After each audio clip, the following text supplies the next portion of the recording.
Hashmap versus Fuzzymap. Loosening constraints for better properties. If you couldn't tell, I love data structures. Data structures can go so far beyond the fundamentals and can be customized perfectly to any use case. It is a very well-researched field, and there are a lot of big names out there, but that doesn't mean you shouldn't get your hands dirty. What is a hash map? A hash map is a data structure that implements a key value lookup. The key is hashed, and then that hash is reduced, mod bin count, to find where the object should reside. This provides the absolute fastest lookup times.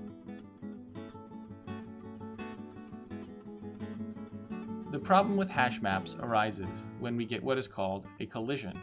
What if two keys map to the same bin? There are many ways to solve this hash collision problem. One of my favorite ways I call the fuzzy map. What is a fuzzy map? A fuzzy map is a hash map where the constraint of what bin the key belongs to is loosened to fit into a range.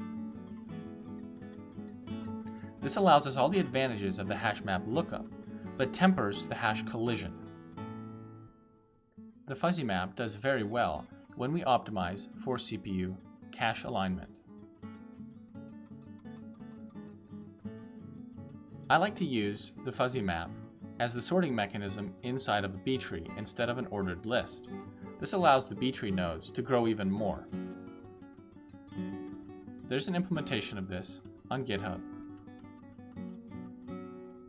See the fuzzy hash node struct.